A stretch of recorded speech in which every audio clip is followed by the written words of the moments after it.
රසම රස කළුතුදු. ඔයාලත් හදන විදිය රෙසිපි එක ගැන දැනගන්න කැමතිද?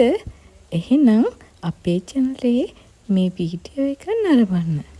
අද අපි හදන්නේ හාල් සේරු 1/2ක. හුණ්ඩු නම් 6ක. මුලින්ම කැකුළු හාල් පැය 6ක් පමණ පිඟෙන්න හැරලා වතුර බේරලා පවනේ වේලලා පිටි බවට පත් කරගන්න ඕන. මුලින්ම අපි දොදලට අවශ්‍ය පොල් කිරි ටික සකසා ගන්නට ඕන. අපි සේරුවකට නම් පොල් ගෙඩි 12ක් දානවා. 1/2ක් නිසා පොල් ගෙඩි 16ක් දැම්මා. හොඳටම වියලි පොල් වගේම පැහුණු පොලුත් කිරි රස වෙන්න යොදාගත්තා. පොල් ටිකෙන් කිරි ටික වෙන් කරගෙන මේ ආකාරයේ ලිපක් සකසා ගත්තා. ගල් උඩ තියලා හදාගන්න ලිප් වලින් හට්ටිය පෙරලෙන්න බලන නිසා තමයි මේ ආකාරයේ ලිපක් හදාගත්තේ. දැන් මේ සීනි කැරමල් කරගන්නවා. සීනි ටික කැරමල් වේගෙන එද්දී අපි හාල් පිටි සමග කිරි වලින් දෙවනි කිර, ඒ කියන්නේ දිය කිර සමග සීනි කිලෝ 3ක් කරගෙන මිශ්‍රණය සකසාගෙන එය මෙයට එකතු කරනවා. මේ ආකාරයට හැඳි ගාමින් මේ සකසා ගන්න ඕන. මෙය හැඳි ගාගෙන යද්දී ටිකෙන් ටික ඝන වෙනව නම් අපි විටින් විට තබාගත් මිටි කිරි එක් කරනු ලබනවා. අපි මේ දොදලට සම්පූර්ණයෙන්ම සීනි කිලෝ 5මාරක් යොදාගත්තා. මුලින් සීනි කිලෝ 3ක් යෙදුව නිසා ඉතිරි කිලෝ 2 විටින් විට මිටි කිරි සමග මිශ්‍ර කර මෙය ඝන වේගන එද්දී එක් කරනු ලබනවා. මුල් අවස්ථාවේ හැඳි ගාන එක ලේසි වුණත් පස්සේ මෙය ඝන වේගන එද්දී පතු ගානවා. නැත්නම් හැඳි ගාන එක ටිකක් අමාරු වෙනවා. මේ වගේ ලිපක් පාවිච්චි කරනවා නම් හොඳින් රස්නේ වදින නිසා එය සකසා ගැනීම පහසුයි.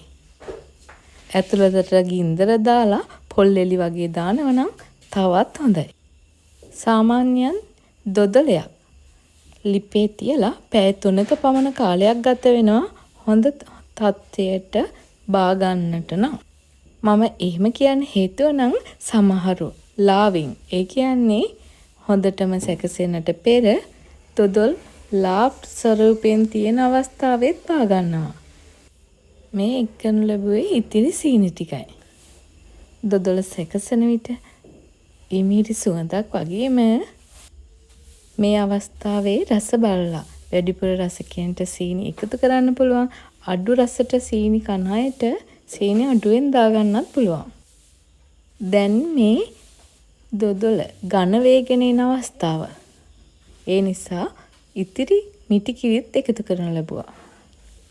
මේ වගේ නිවසේ රසම රස දොදලක් හදාගන්න නම් ඇත්තටම අවශ්‍ය දේවල් හරි ආකාරයෙන්ම යොදා ගන්න ඕන.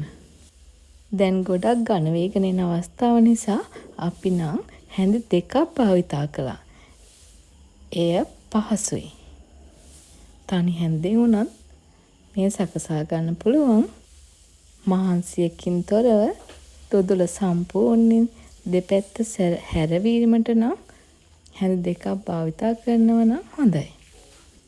දොදල බාන්න කිට්ටු කරලා මේ ආකාරයෙන් කැමති නම් සව් කජු එකතු කරනවා.